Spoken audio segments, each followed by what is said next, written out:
Viewers আসসালামু আলাইকুম। জ্যাকার technical solution চ্যানেলের পক্ষ থেকে নিয়ে এসেছি আজকে আরও একটি নতুন ভিডিও। তো আজকে আমি এই ভিডিওর মাধ্যমে আপনাদেরকে দেখাবো যে সীমাশিকি মেশিনে কিভাবে সিকোয়েন্স কমপ্লিট করতে হয়, অর্থাৎ সিকোয়েন্স নিট কিভাবে কমপ্লিট করতে হয়, এটাকে কিভাবে পার্ট চেঞ্জ করা যায়। তো এই বিষয়ে আমি A to Z আজকের এই ভিডিওতে আপনাদেরকে দেখাবো। অবশ্যই আপনারা ভিডিওটি দেখবেন এবং অনেক উপকৃত হবেন। তাই আমি একটি কথা বারবার বলি যে আসলে আমার ভিডিওটি দেখার পরে যদি আপনাদের এতটুকু উপকার হয়ে থাকে তাহলে অবশ্যই আমার ভিডিওটি লাইক, কমেন্ট এবং শেয়ার দেবেন।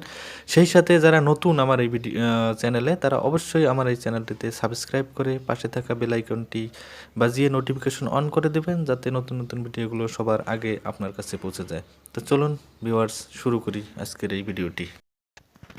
তো ভিউয়ার্স, সিকোয়েন্স করার জন্য প্রথমে আমরা ফাইলে চলে যাব, এসএসডিতে যাওয়ার পরে আমরা দেখব আসলে যে সাইজটা আমরা সিকোয়েন্স করব এই সাইজটা ফাইলগুলো আছে কিনা ভিতরে। এই দেখুন, আমরা এই তিনটা সাইজ, এর ব্যাক, ফ্রন্ট এবং স্লিপ, এই তিনটা পার্ট মিলে একটা সিকোয়েন্স ডাটা করব। তো আমরা ব্যাগে চলে যাই। এবার যাওয়ার পরে যে সিকোয়েন্স নিট এই ফোল্ডারটাতে ঢুকবো আমি।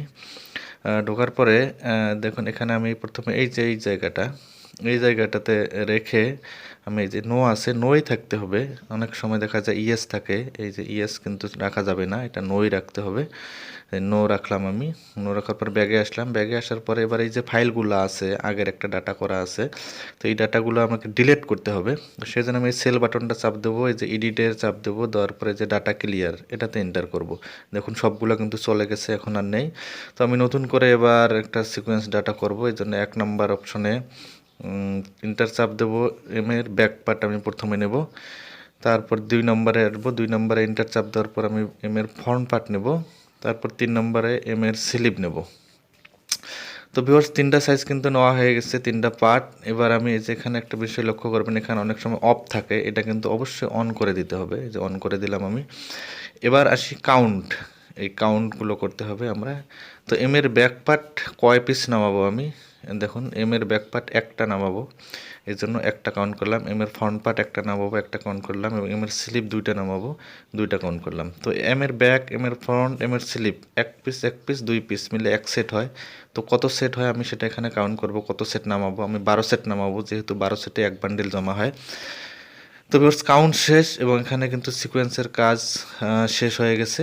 তো আমরা এখন কিন্তু আমরা ব্যাগে চলে যাব। এই যে ব্যাগে চলে আসলাম, ব্যাগে ফাইলে চলে যাব আমরা। ফাইলে চলে যাওয়ার পরে ভিউয়ার্স, এই যে এখানে দেখতে পাচ্ছেন, এখান থেকে কিন্তু আগেই একটা পার্ট লোড দিয়ে নিতে হবে। যে আমি লোড দিয়ে নিলাম এর ব্যাক পার্টটা। লোড দেওয়ার পর এখানে নিয়ে ইন্টার চাপ দেব। ইন্টার চাপ দেওয়ার পর এই যে ইন্টার চাপ দিলাম, দেওয়ার পর এই যে এখান থেকে এই বাটনটা চাপ দিয়ে রাইটে নেব, নিয়ে এখান থেকে কিছু ডিলিট করে দেব। যে আমি রাইটে নিলাম, এখান থেকে আমি ডিলিট করে দেবো। ডিলিট করার জন্য এখানে আসবো, এই যে আমি ডিলিট করে দিলাম। এবার কিন্তু আমি লিখবো, লেখার পরে যে SEQ সিকোয়েন্স, অর্থাৎ এর সিকোয়েন্স, সাইজের সিকোয়েন্স আমি করব। এবার সেটে যাব, সেটে যাওয়ার পর ইন্টার চাপ দেবো। ইন্টার চাপ দেওয়ার পর এবার রাইটে চলে আসবো। তো ভিউয়ার্স দেখেন, যে এখানে কিন্তু এর ব্যাক সিকোয়েন্স চলে আসছে। ইন্টার চাপ দেবো। ইন্টার চাপ দেওয়ার পর এগুলো আমি কিছু নিব না, শুধু সিকোয়েন্স নিট নেব। সিকোয়েন্স নিট নিয়ে ইন্টার চাপ দেওয়ার পর সব কিন্তু চলে গেছে দেখুন। এবার আমি এক্সিটে চাপ দেবো, এক্সিট পর উপরে এক্সিট, ইন্টার চাপ দেবো। তো এবার এসএসডিতে চলে যাই, দেখি আমাদের কি হয়েছে। এই দেখুন, একটা ফাইল নেম তৈরি হয়েছে, এর সিকোয়েন্স, নতুন একটা ফাইল তৈরি হয়েছে। তো ভিউয়ার্স, এবার এখানকার কাজ শেষ। এবার আমরা লোড দেওয়ার জন্য, এই সিকোয়েন্স ফাইলটা লোড দেওয়ার জন্য এই সিকোয়েন্স নিটে চলে যাব। যাওয়ার পরে এই যে ইন্ট এই জায়গাটা অবশ্যই মেশিনটা রিসেট অবস্থায় থাকতে হবে, এটা রিসেট অবস্থায় আছে। তো আমি এন্টার বাটন এখান থেকে চাপ দেবো। এন্টার বাটন চাপ দেওয়ার সাথে সাথেই এই দেখুন, এন্টার বাটন চাপ দেওয়ার সাথে সাথেই কিন্তু এই ফোটাটা চলে গেছে, অর্থাৎ রিসেট হয়ে গেছে মেশিনটা। এবার স্টার্ট, এন্টার দেওয়ার পরে যে ফাইলে নিয়ে আসছে আমাদের এসএসডিতে নিয়ে আসার পরে যে দেখছেন এর সিকোয়েন্স, এটা আমি লোড দেবো। এটা দেওয়ার পর ইন্টার চাপ দেবো, ইন্টার চাপ দিচ্ছি। এই দেখুন ভিউয়ার্স, আমাদের সিকোয়েন্স ফাইলটা কিন্তু লোড হয়ে গেছে। এখানে দেখাচ্ছে প্রেস প্রিপারেশন কি, অর্থাৎ মেশিনটাকে নিট দিয়ে চালাতে বলতেছে। তো ভিউয়ার্স, ক্যান্সেল করে দেখি আমরা কি কি আসছে। যে এর ব্যাক 1 পিস, এর ফ্রন্ট 1 পিস, এর স্লিপ 2 পিস। তো 12 সেট চলে আসছে কিন্তু আমাদের কাউন্ট সব ঠিক আছে। এবার আমরা নিট দিয়ে দেখব কি আসে, যে নেট দিলাম, দেখুন ড্রাইভ উইথ অপারেশন বার, অর্থাৎ আমাদের সিকোয়েন্সটা কমপ্লিট হয়ে গেছে, এখানে কোনো সমস্যা নেই। তো ভিউয়ার্স আমরা এবার ব্যাগে আসবো, ব্যাগে আসার পর আমরা স্ক্রিনে চলে যাব, মেইন স্ক্রিনে। স্ক্রিনে আসার পর আমরা দেখতে পাচ্ছি যে এম এর ব্যাক এক পিস এম এর ব্যাক পার্ট। তো ভিউয়ার্স এখানে যদি আমি মনে করি যে আমি ব্যাক পার্ট বানাবো না, ফ্রন্ট পার্ট বানাবো, সেক্ষেত্রে কিন্তু এখান থেকে চেঞ্জ করা যাবে। এই জন্য এই যে এই সংখ্যাটা 0 করে দিতে হবে, এই যে 0 করে দিলাম, এবং এটা 0 করে দেওয়ার পরে নিট দিতে হবে, যে নিট দিলাম, নিট দেওয়ার পরে দেখুন এম এর ফ্রন্ট পার্ট চলে আসছে, এম এর ফ্রন্ট পার্ট এই যে এক পিস, এম এর ব্যাক পার্ট চলে গেছে, ফ্রন্ট পার্ট চলে আসছে। তো অনুরূপভাবে যদি আমি ফ্রন্ট পার্ট না বানাতে চাই, স্লিপ বানাবো, তাহলে আবার 0 0 করে দেওয়ার পরে নিট দেবো। এই দেখুন নিট দেওয়ার পরে কিন্তু এম এর স্লিপ 2 পিস চলে আসছে।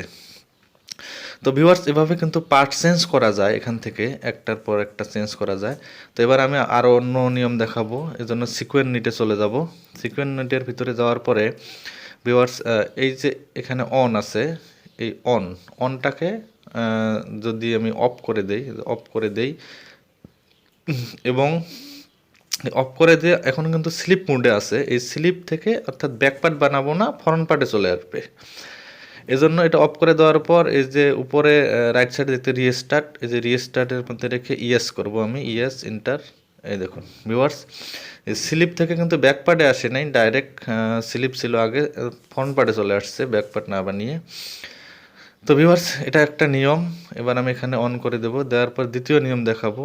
এই যে এখন কিন্তু এই যে স্লিপ ফ্রন্ট পার্ট আছে, অর্থাৎ এই স্লিপ না বানিয়ে আমি ব্যাক পার্ট বানাবো, সেক্ষেত্রে আমি এখানে সংখ্যাটা 0 করে দিলাম, দেওয়ার পরে সেম ওই যে রিস্টার্ট দিয়ে ইয়েস করে দিলাম। এই দেখুন ভিউয়ার্স এবার কিন্তু স্লিপ থেকে ব্যাক পার্ট, ফ্রন্ট পার্ট থেকে স্লিপে না আসে কিন্তু ব্যাক পার্টে চলে এসছে। এই দেখুন এটা কিন্তু 0 0 আছে, অর্থাৎ স্লিপ অফ হয়ে গেছে। তো ভিউয়ার্স এটা কিন্তু দেখলেন আসলে কিভাবে এখান থেকে দুই সিস্টেমে অফ করা যায়। এবং এই দেখুন আমি আবার কাউন্ট করে দিচ্ছি। তো এভাবে কিন্তু এখান থেকেই পার্ট অফ করে বানা যায়, এবং স্ক্রিনে যাওয়ার পরে আমি পার্ট চেঞ্জ করা যায়। তো ভিউয়ার্স আজকের এই ছিল বিষয়। তো আমার ভিডিওটি যদি ভালো লেগে থাকে অবশ্যই লাইক, কমেন্ট এবং শেয়ার দেবেন, সেই সাথে অবশ্যই আমার ভিডিওর প্রতিটা ভিডিও আপনারা দেখবেন। আল্লাহ হাফেজ।